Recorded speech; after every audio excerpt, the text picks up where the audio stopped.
problem with if it fits your macros is you have type A food eaters telling type B food eaters just have one, bro, and it's like you're literally telling. It's like telling an alcoholic just have one beer. They can't. What's going on, boys? I just want to briefly talk about the problem I have with if it fits your macros or IIFYM. I see a whole lot of content creators telling you that you can be on a cut and eat crumble cookies, ice cream, cake, pizza, whatever it is, as long as it fits your macros. So I've observed some things, and I think there's two trains of thought.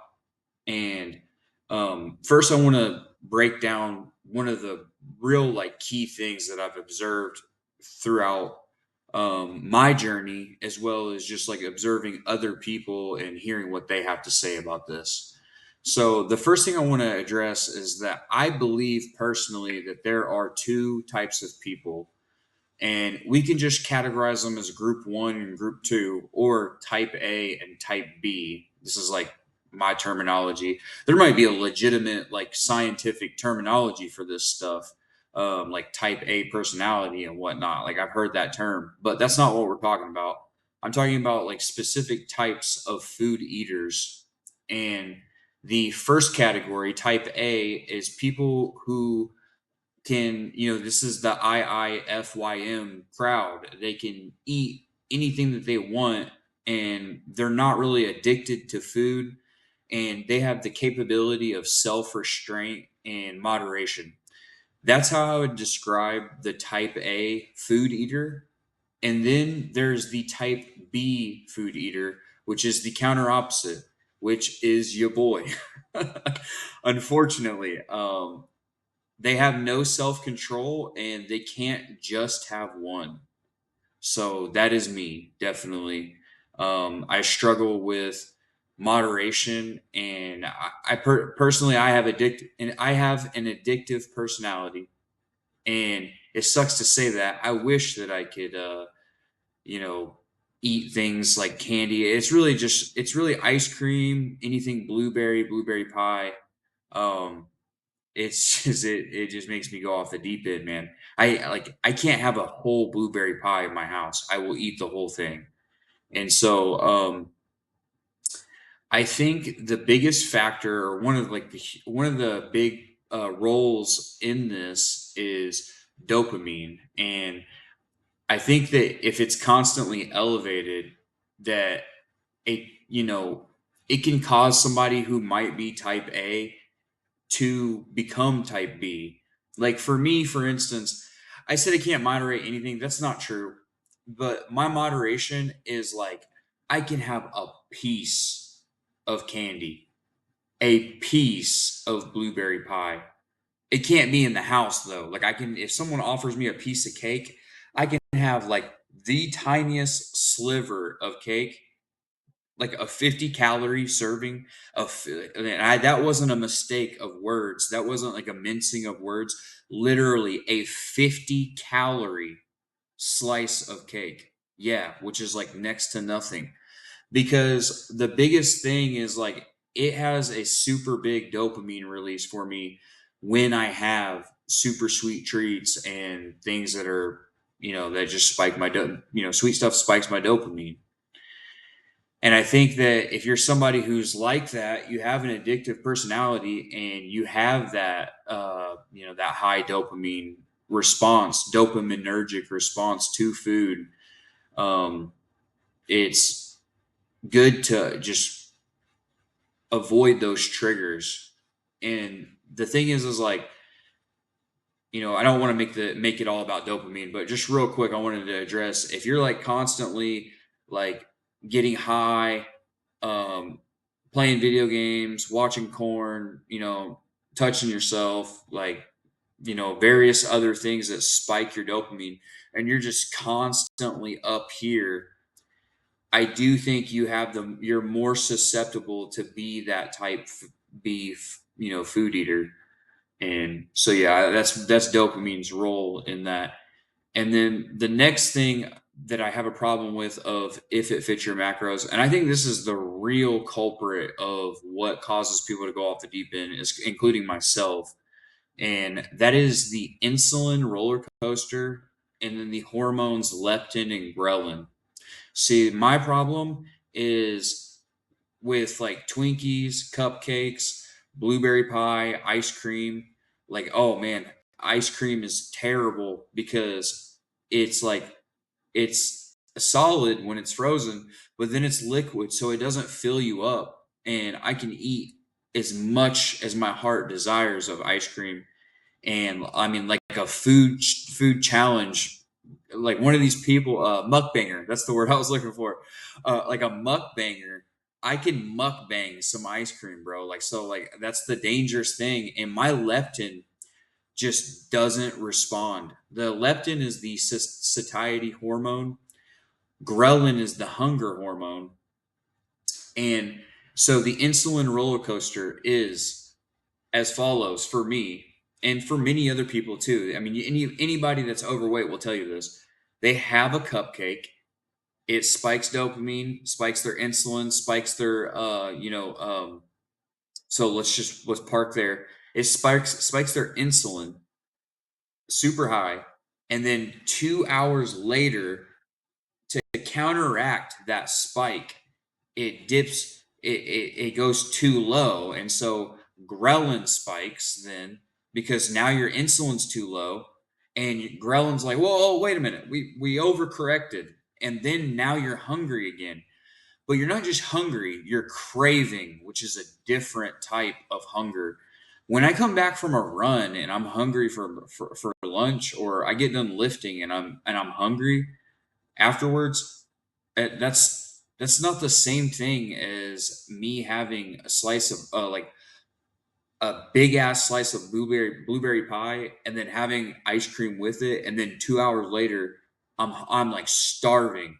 These responses, this type of hunger is not the same thing. One is a like drug addict response to like drug withdrawal, aka the blueberry pie and ice cream, and the other is just a natural function of the body. When you do hard work and hard things, it makes you hungry after a while. And so this insulin roller coaster plays a major role in type B food eaters, and as well as type A food eaters. Just I think that it's like working as intended, or the type A people have just like a really superior system, if you will. That it's just like working in overdrive, and they don't have that. They don't have it in their brain. They don't have the addictive personality. It's like a combination, a perfect storm of just things working correctly and not having these drawbacks. And then the type B is the counter opposite. You know, they have the they have maybe not so good insulin sensitivity and resistance, and then on top of that, they don't have good good leptin signaling, good ghrelin. The ghrelin's like through the roof with the insulin spiking, and then their addictive personality. So it's like it all kind of like comes together as a perfect storm. And this is why you see people who are 600-700 pounds and unable to lose weight, and they like lie on their diet, and it's like it's brutal, but it's like because they can't control it. It's because a drug addict.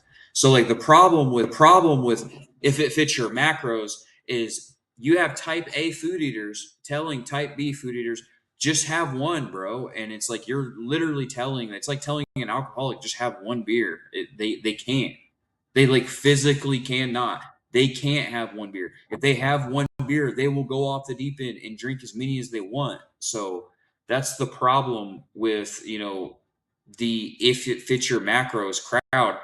And so what does this mean for type B food eaters? Because type A food eaters, they can do whatever they want. They can have the crumble cookie and still hit a caloric deficit and whatever, right? But the type B food eater, like including like myself, the only thing I think that has worked for me, the way I went from 240 pounds to now I'm down to 160. I'm about to cross into the 150 threshold. I'm about to reach 10% body fat for the first time and under for the first time in my life.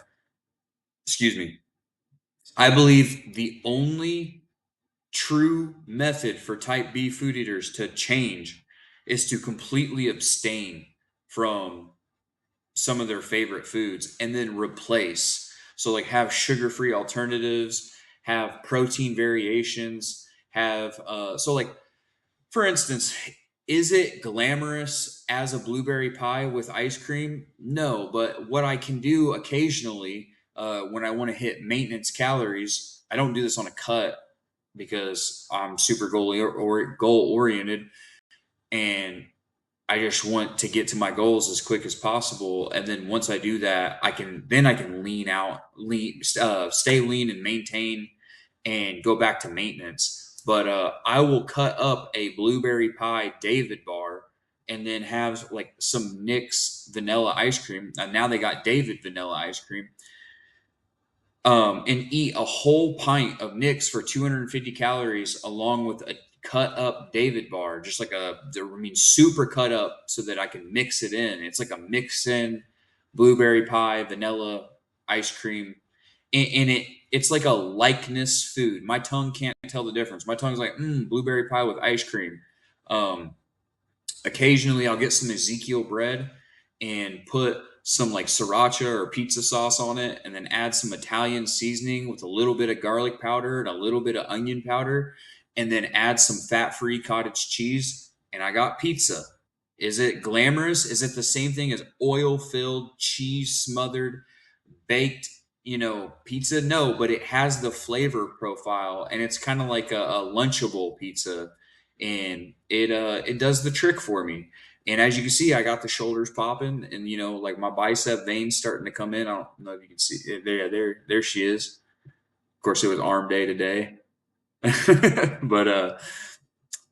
but yeah, so I eat these likeness foods, and it really tends to do the trick for me in terms of like satiating that. Oh, I really want some blueberry pie and ice cream. I truly believe the only hope for type B food eaters and people who have this um, almost like a drug addict relationship with food. I believe that abstinence and replacing with with the stuff that I just mentioned is the only hope, because I don't believe moderation or telling someone to try to moderate who can't moderate is a good idea. And I've tried to moderate, and I've, fallen off the wagon, and I've, there's nobody I have to hold me accountable. Um, so like in those instances, I feel like crap whenever I like have a whole blueberry pie or something like that. Of course, that hasn't happened since the beginning of my fitness journey because, like I said, I completely abstained. But there was times where I tried moderation and it just didn't work. So that's all for now. I really hope that this video hits home for some people and it helps some people go, you know what, I am one of those people, and maybe I do need to look in the mirror and I need to self-reflect, and maybe I need to do what I need to do to hit my goals. So I really hope this helps you guys, and until next time, boys, peace.